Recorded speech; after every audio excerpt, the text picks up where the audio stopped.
जैनब, आस्था, class 6 ना? Good morning ma'am. Class 7। 7, हाँ class 7 ना? Yes ma'am. चल, so today we will study your English literature, है ना? ये वाली honeycomb, ठीक है? Yes ma'am.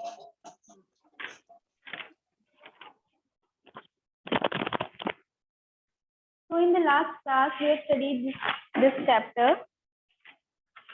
Now let's see the word meanings of this chapter. ठीक है, सबसे पहले हम लोग इस चैप्टर की वर्ड मीनिंग देखते हैं कि वर्ड मीनिंग क्या है।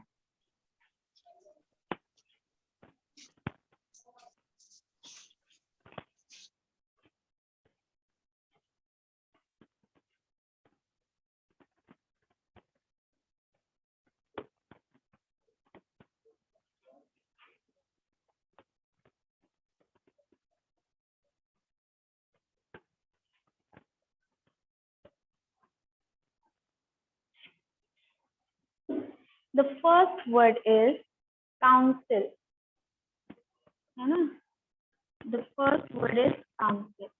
So tell me the meaning of council. बताओ, कौन बताएगा? What is the meaning of council?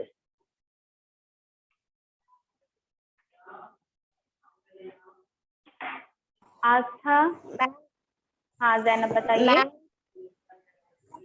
आपने बताया था कि ग्रुप में जो एडवाइस के लिए जो हाँ, हाँ। लोग चूज किए जाते हैं Good, उसी को good. काउंसिल। जैनब, आपके पास बुक नहीं है क्या? No ma'am. अच्छा, तो बेटा ले लो ना, बुक जरूरी है। मैम खरीदने वाले। चलो ठीक है। आस्था, आस्था, यस। आपके पास बुक है बेटा? No ma'am. चलो कोई बात नहीं, ध्यान से देखना है, एक एक वर्ड की हम मीनिंग बताएंगे आपको, और हो सकेगा तो चैप्टर भी रिवाइज कर देंगे, फिर जब बुक आ जाएगी तो उसको मैच कर लीजिएगा। चलो, काउंसिल का हमने आपको मतलब बताया था, a group of people, group of people chosen to give advice or to make rules. So, chosen to give, यहाँ पर आ जाएगा, give advice to make rules, है ना? A group of people chosen to give advice or to make rules. तो council का मतलब क्या होता है कि ऐसे लोगों का ग्रुप जो कि एक काउंसिल में होते हैं और वो रूल्स बनाते हैं, एडवाइस देते हैं, सलाह देते हैं या फिर रूल्स बनाते हैं। तो काउंसिल, उसको क्या कहते हैं? उस ग्रुप को काउंसिल कहते हैं। और काउंसिल का मतलब क्या है? परिषद या सभा। The next word is councillor.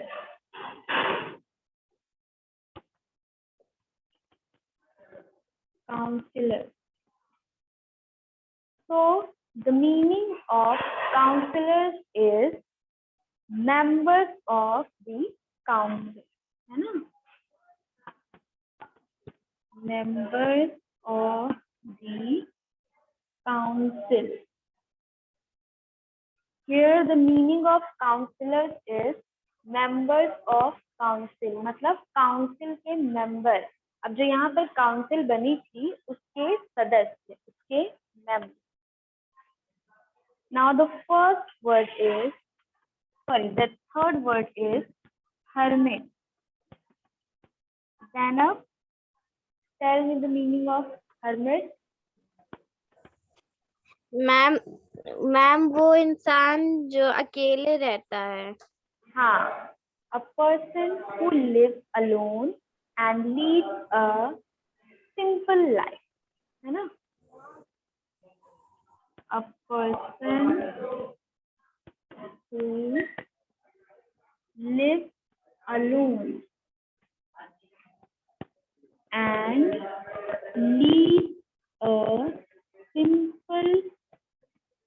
Life. एक ऐसा व्यक्ति जो कि अकेला रहता है ना, एक ऐसा व्यक्ति जो अकेला रहता है और एकदम सिंपल लाइफ जीता है, इसको हम लोग हर्मिट कहते हैं, ठीक है।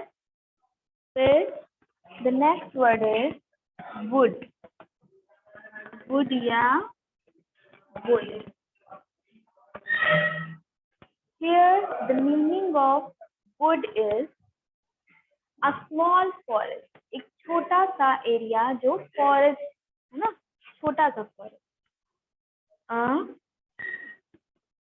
small forest, एक छोटा सा एरिया जो फॉरेस्ट।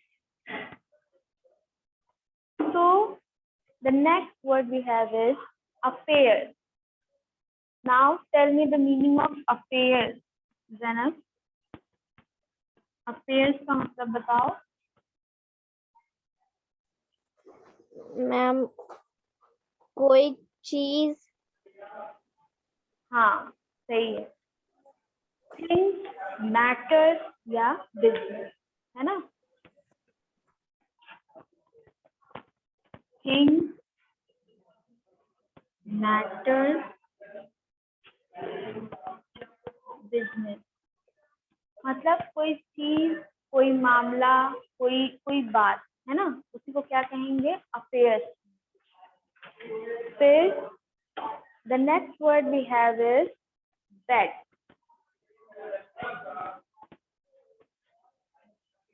तो Zainab, tell me the meaning of bed, बताइए। मैम नहीं पता।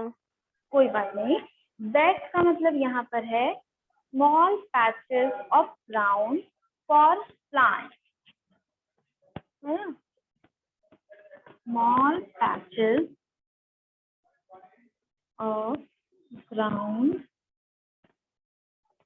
फॉर प्लांट, मतलब पौधों के लिए। Small patches of ground for plant मतलब पौधों के लिए जमीन पर छोटे छोटे पैचेस बना देने, छोटे छोटे गड्ढे बना देने, उसको हम क्या कहेंगे, बेड। कि प्लांट्स के लिए, पौधों के लिए जमीन पर छोटे छोटे गड्ढे कर देना, वो क्या कहलाएगा, बेड कहलाएगा। The next word is painted.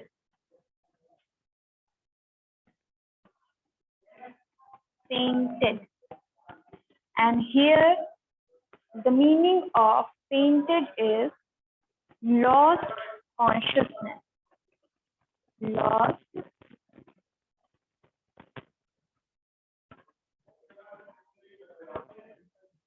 Lost consciousness मतलब अपने होश खो देना, है ना। The next and the last word, I think, नहीं, last नहीं है। The next word is redress. इतना समझ में आ गया है ज़ैनब? इतने वर्ड्स का मीनिंग आपको समझ में आ गया है? बेड एक बार फिर से समझा दीजिए। हाँ चलो ठीक है, बिल्कुल फिर से समझा देंगे। काउंसिल, काउंसिल का यहाँ पर क्या मतलब है, a group of people. Group मतलब समूह, लोगों का समूह। chosen to give advice to make rules, मतलब जिनको चुना जाता है किसके लिए, एडवाइस देने के लिए या नियम कानून बनाने के लिए। तो काउंसिल होता है ऐसे लोगों का ग्रुप जिनको हम चुनते हैं एडवाइस देने के लिए या फिर रूल बनाने के लिए, नियम कानून बनाने के लिए, काउंसिल हो गया। अब काउंसिलर वही है कि उस ग्रुप के मेंबर, जो लोग एडवाइस बना रहे हैं, जो लोग रूल बना रहे हैं, एडवाइस दे रहे हैं, उन्हीं को काउंसिलर कहा गया है। काउंसिलर्स मतलब मेंबर्स ऑफ द काउंसिल, जो हमने काउंसिल बनाई उसके सदस्य, उसके member. The next word is hermit. तो हर्मिट का मतलब है a person who lives alone. Alone मतलब अकेला। तो एक ऐसा व्यक्ति है जो अकेला रहता है और क्या करता है, लीड अ सिंपल लाइफ, एकदम सिंपल जीवन जीता है। अब वो कौन होता है, साधु संत होते हैं ना, कि एकदम अकेले रहते हैं, एक जगह पर जाकर अकेले जीवन बिताते हैं और एकदम सिंपल लाइफ, कोई भी उसमें लग्जरी नहीं है, कोई भी उसमें दिखावटी कुछ नहीं है, सिर्फ सिंपल सा जीवन वो जीते हैं। The next word is would और वुड। तो here the meaning of would और वुड इज, क्या है, अ स्मॉल फॉरेस्ट, छोटा जंगल, मतलब बहुत विशाल नहीं, बहुत बड़ा नहीं, छोटा सा जंगल। वुड और वुड का मतलब यहाँ पर क्या है, छोटा सा जंगल। The next word is affair. Affairs का मतलब क्या है, थिंग्स मैटर्स, मतलब कोई घटना, है ना, कोई घटना या कोई बात या कोई चीज। Things matters business. The next word is bed. अब यहाँ पर आपके इस चैप्टर में बेड का मतलब क्या है कि small patches of ground for plants. अब छोटे छोटे जब पौधे लगाते हैं तो उसमें डिगिंग करते हैं ना, गड्ढे बनाते हैं, तो छोटे छोटे जो गड्ढे बनाए गए हैं एक करके, एक प्लांट के लिए एक प्लांट के लिए, तो उनको क्या कहा गया है, बेड्स कहा गया है। Patches of, small patches of ground, जमीन पर छोटे छोटे पैचेस बनाए गए, एक एक प्लांट के लिए एक गड्ढा बनाया गया है, वही है bed. The last word is fainted. Fainted का मतलब आपको पता है, लॉस कॉन्शियसनेस, अपनी होश खो देना, मतलब बेहोश हो जाना। ठीक है, इतना समझ में आ गया है ज़ैनब? Yes ma'am. चलो गुड।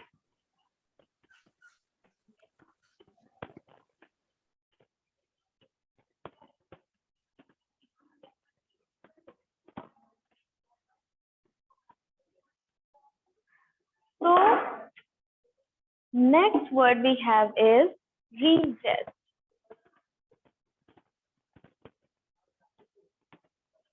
Redress. Redress का मतलब यहाँ पर है dressed again.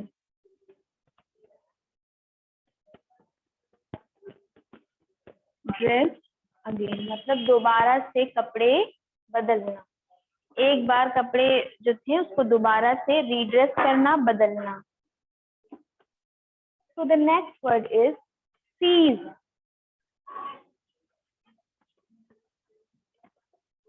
Seize. So do you know the meaning of seize, Zainab?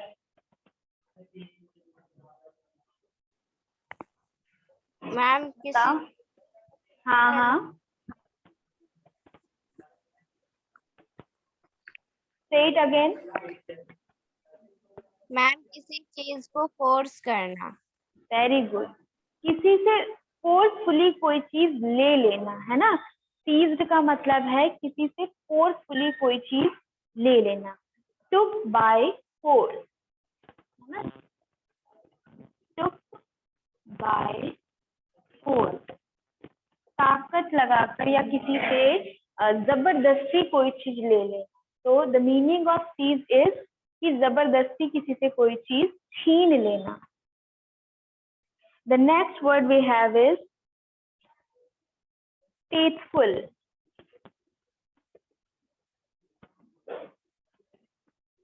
So, what is the meaning of faithful?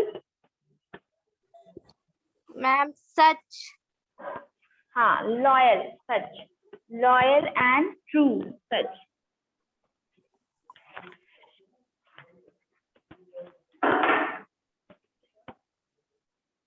Loyal and true. So here the meaning of faithful is loyal and true, मतलब ईमानदार और सच्चा, है ना। तो words की meaning समझ में आ गई है ज़ैनब? Yes ma'am. ये आपके पूरे चैप्टर में जितने भी वर्ड्स उनकी मीनिंग थी, एक बार फिर से रिवाइज करो। रीड्रेस, रीड्रेस का मतलब क्या था, ड्रेस अगेन, दोबारा से कपड़े चेंज करना। Seize, seize means took by force, किसी से कोई चीज जबरदस्ती ले लेना, फोर्स से ले लेना। फेथफुल, लॉयल एंड ट्रू, सच्चा और ईमान। चलो, जो होमवर्क बताया गया था ज़ैनब, उसमें से कुछ कंप्लीट किया है आपने होमवर्क? इंग्लिश में जो आपको होमवर्क दिया गया था, ये दिया तो गया नहीं था? किए। अच्छा, कोई बात नहीं, ठीक है, कोई बात नहीं। हम लोग पहले वर्ड मीनिंग हमने देख लिया है, अब हम लोग मेक सेंटेंस देखते हैं, ठीक है। हार्ड वर्ड आप चूज करिएगा खुद से, हम लोग इसमें देखते हैं कुछ make sentence.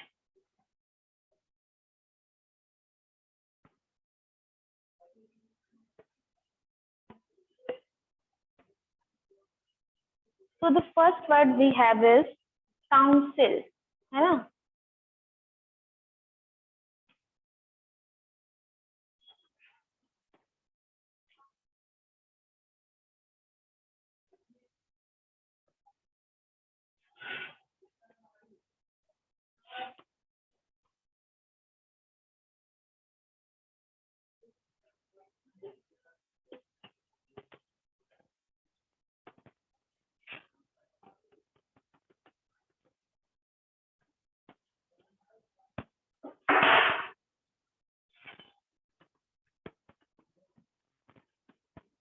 Zainab, Yes, ma'am. make sentence with the word council.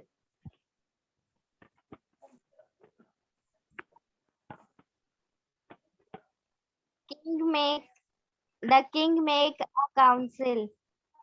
Good. Raja The king made a council, या फिर हम लोग लिख सकते हैं the council is a mess. The council is a mess. मतलब ये जो काउंसिल है ये बड़ी मेस है, बहुत बेकार है ना. The second word we have is hermit.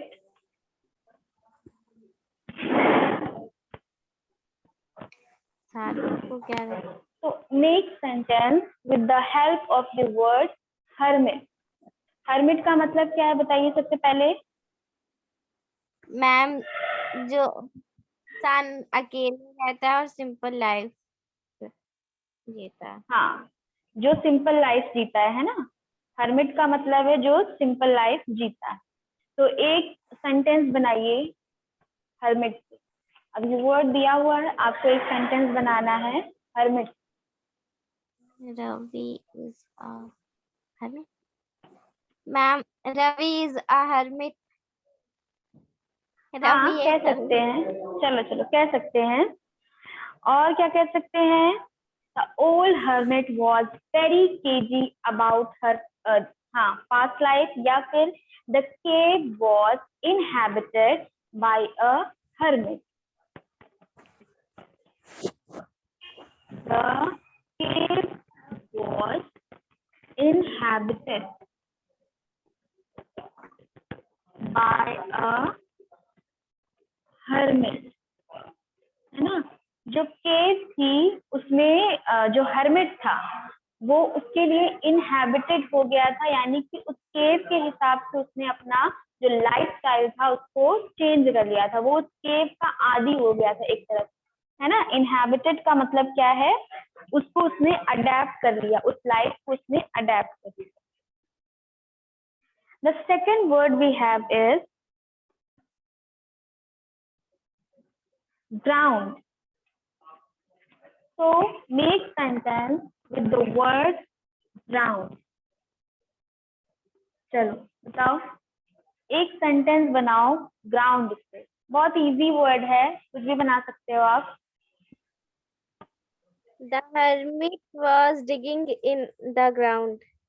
हाँ, very good. The hermit was digging the ground, या फिर the sun dries the moisture on the ground, है ना. जो sun था, the sun dries the moisture on the ground. जो सन था, सूरज था, उसने सारा जो ग्राउंड का मॉइस्चर था, जमीन का जो मॉइस्चर था, जो नमी थी, वो सारा ड्राई कर दिया, सुखा दिया, है ना.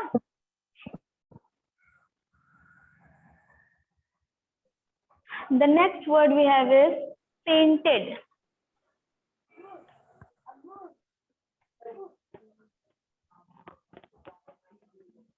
पेंटेड.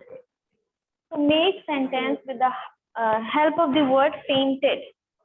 ऐसा सेंटेंस बनाओ जिसमें पेंटेड वर्ड आए.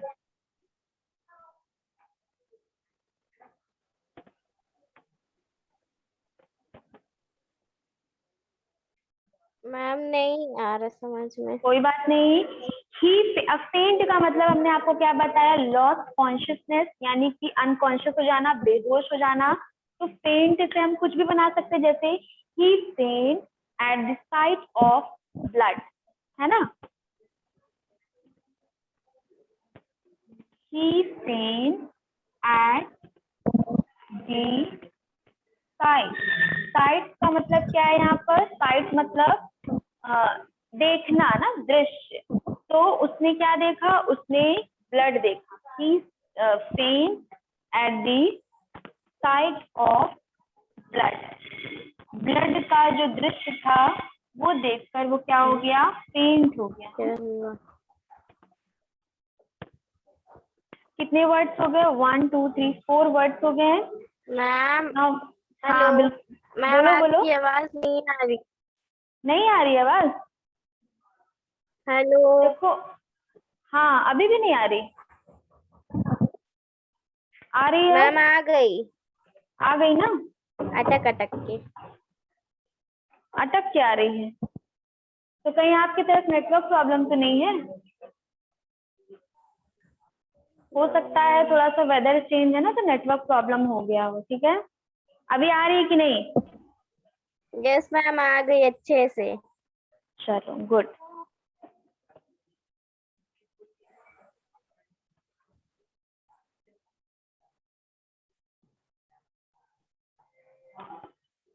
तो हम बता रहे थे कि फेंटेड का मतलब क्या था, लॉस्ट कॉन्शियसनेस, अपना होश खो देना। और उससे हमने एक सेंटेंस क्या बना लिया हमने, ही फेंट at the site of blood, वो ब्लड को देखकर फेंट हो गया। Now the last word is affair. Affair. So make sentence with the word affair. I have other affairs to attend, है ना, to attend। मेरे पास और भी बहुत सारे काम हैं करने को, to attend to। I have other affairs to attend to। ठीक है, मेरे पास और भी काम है करने को। तो समझ में आया ना जैनब? फर्स्ट वर्ड क्या था, council. The council is a mess, हमने बना दिया। हर्मिट क्या था, the cave was inhabited by a hermit. Cave जो था वो इनहेबिटेड हो गया था, मतलब हर्मिट के लिए वो केव, उसने अपने आप को ऐसा उस एनवायरनमेंट में अडेप्ट कर लिया अपने आप को। ग्राउंड, ग्राउंड का मतलब जमीन। The sun dries the moisture on the ground, sun ने पूरे ग्राउंड का मॉइस्चर जो था उसको सुखा दिया। The last word was, नहीं, the next second last word was fainted. So he fainted at the sight of blood. The last word was affairs. I have other affairs to attend to. So make sentence आपके complete हो गए हैं। जैनब, आवाज आ रही है? Yes yes ma'am.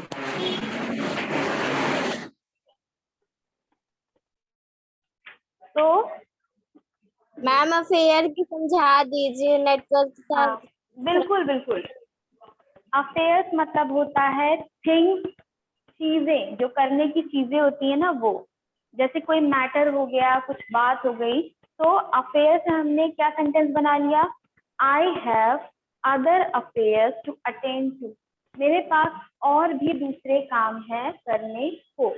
Affair का मतलब बताया था ना हमने कि दूसरी चीजें, दूसरे मैटर, दूसरे काम।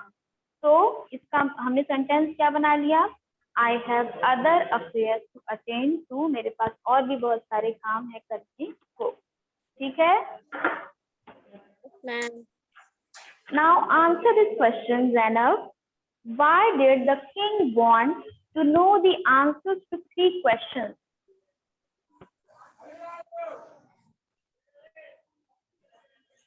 मैम किंग को क्या कहते हैं मैम, किंग को लगता था कि अगर जो 3 क्वेश्चन है उसके आंसर मिल जाएंगे तो वो सबसे अच्छा उसको। हाँ हाँ, कह सकते हैं कि देखो ये फर्स्ट वाली लाइन में ही है, द किंग थॉट, है ना, या the thought came to a certain king that,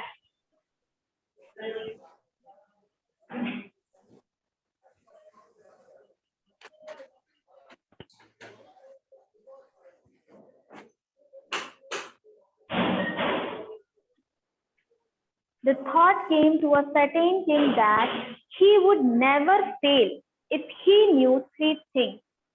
उसने क्या कहा कि राजा के मन में, किंग के मन में एक थॉट आया, एक विचार आया, एक बात आई कि he would never fail, वो कभी भी फेल नहीं होगा अगर if he knew three things, अगर उसने 3 चीजों को जान लिया।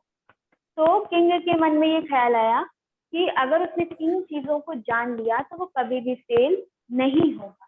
And what were the 3 things?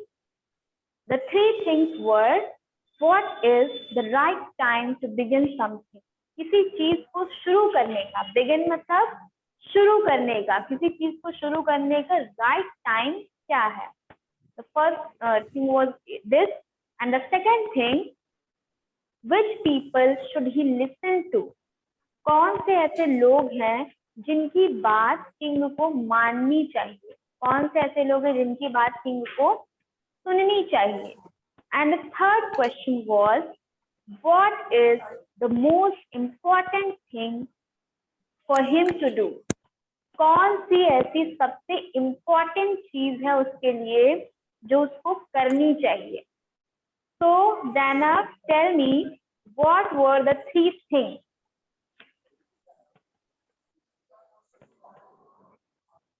Ma'am पहला क्वेश्चन था कि सब राइट चीज क्या है।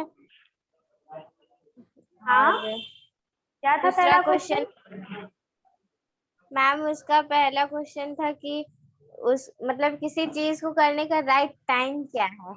हाँ, किसी चीज को करने का राइट टाइम क्या है। फिर दूसरा क्वेश्चन था कि उसे मतलब कौन से लोगों की बातें सुननी चाहिए, हाँ, सलाह लेनी। और हाँ, तीसरा था कि उसको मतलब कौन सी चीज करनी ही करनी चाहिए। हाँ, कौन उसके सी लिए ऐसी चीजें हैं जो बहुत इम्पोर्टेंट है उसके लिए कि उसको करना चाहिए।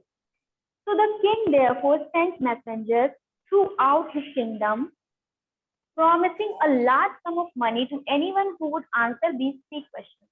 किंग ने अपने मैसेंजर्स को, अपने जो उसके काम करने वाले लोग थे, जो मैसेंजर्स थे, उनको सेंड किया, कहाँ पर? अपने किंगडम में, अपने राज्य में उनको भेज दिया।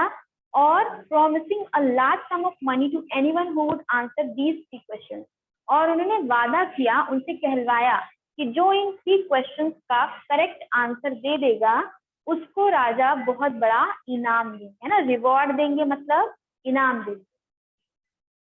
फिर many wise men came to the king, but they all answered his questions differently. तो बहुत सारे wise men यानी कि बहुत सारे समझदार बुद्धिमान लोग आए जिन्होंने किंग के क्वेश्चंस के आंसर देने का ट्राई किया, लेकिन सभी के आंसर जो थे वो अलग अलग थे, है ना। फिर in reply to the first question, some said the king must prepare a timetable and then follow it strictly. Only in this way, they said, could he do everything at its proper time. तो कुछ लोगों ने क्या कहा कि राजा को एक time table बना लेना चाहिए और उसको स्ट्रिक्टली फॉलो करना चाहिए, तभी जो राजा है वो सभी काम को एक सही टाइम पर कर पाएंगे। फिर कुछ ने क्या जवाब दिया? Others said that it was impossible to decide in advance the right time for doing something. The king should notice all that was going on, avoid foolish pleasures, and always do whatever seemed necessary at that time. तो ये जो चीजें चल रही थी, king उन सब चीजों को नोटिस कर रहे थे। और कुछ लोगों ने क्या जवाब दिया कि राजा को हर चीज छोड़कर, राजा मतलब इतना कोई भी इम्पॉसिबल है किसी भी राजा के लिए या किसी भी व्यक्ति के लिए कि वो पहले से ही कोई चीज डिसाइड कर पाए। तो जो चीज जरूरी लगेगी जिस टाइम पे, वो उस चीज को करना चाहिए। Yet others said that the king needed a council of wise men who would help him in at the proper time.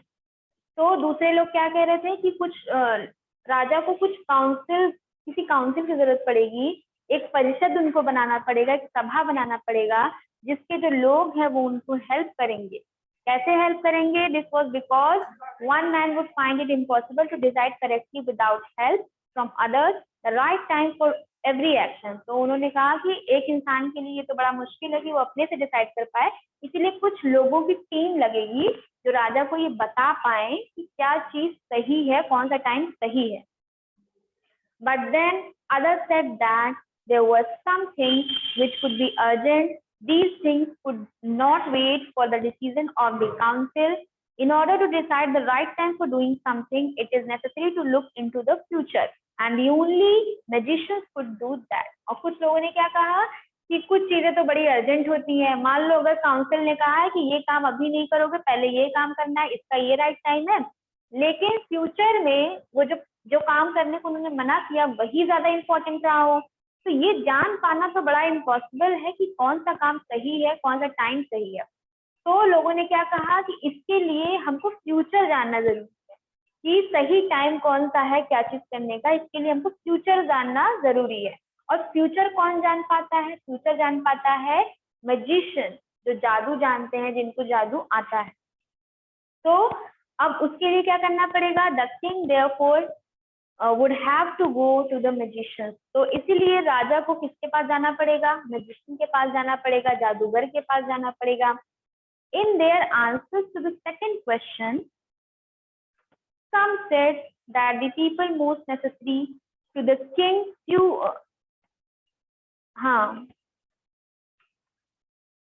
some said that the people most necessary to the king were the councillors.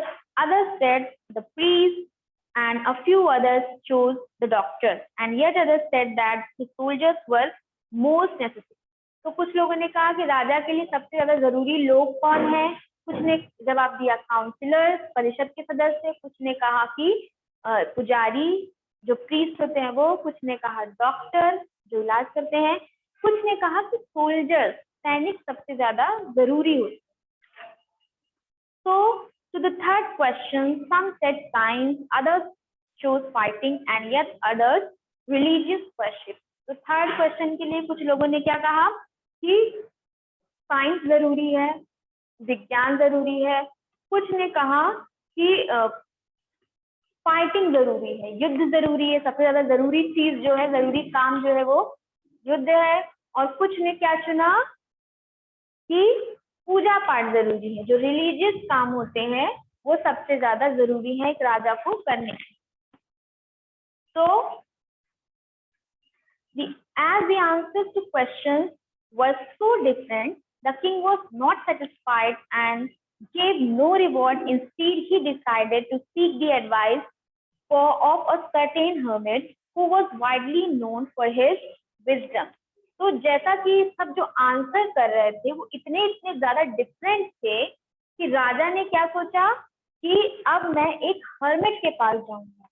वो hermit जो है, जो साधु है, वो बड़ा, उन्होंने सुना था कि वो अपने विजडम के लिए, अपने विचारों के लिए, अपनी सोच के लिए बड़े फेमस थे. उन्होंने उसको चुना.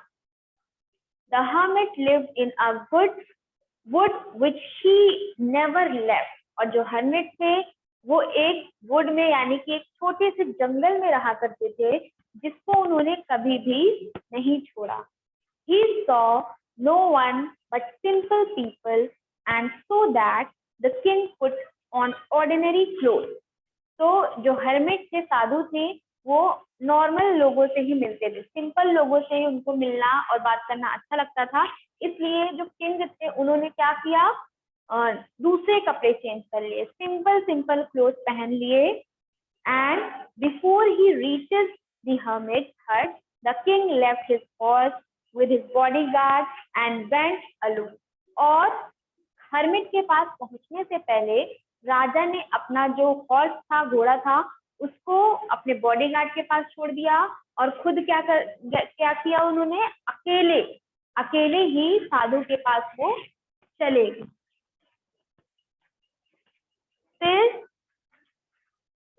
As the king came near the hermit's hut, he saw the hermit digging the ground in front of his hut.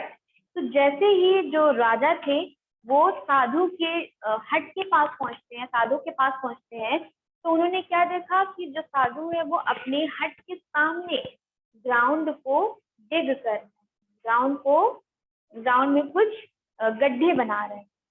He greeted the king and continued digging. उन्होंने साधु को ग्रीट किया. ग्रीट करना मतलब उनका अभिवादन किया, स्वागत किया, और फिर से साधु ने किंग का अभिवादन किया, उनको ग्रीट किया, और फिर से अपना जो ग्राउंड वो डिग कर रहे थे उसको कंटिन्यू कर दिया, उसको फिर से उन्होंने जारी किया.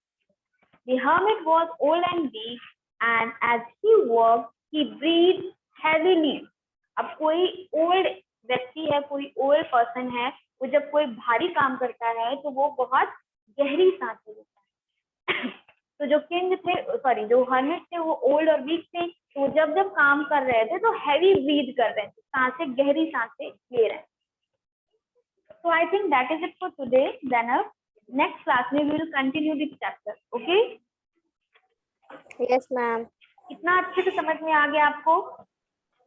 Yes, ma'am. चलो, any question? Zainab? No, ma'am. चलो ठीक. तो नेक्स्ट क्लास में हम लोग इसी को कंटिन्यू करेंगे, और जो मेक सेंटेंस वर्ड मीनिंग बताया है उसको कर लीजिएगा, और बुक इम्पोर्टेंट है. ठीक है Zainab? Yes, ma'am. Bye bye. Bye, ma'am. Thank you, ma'am. Thank you बेटा.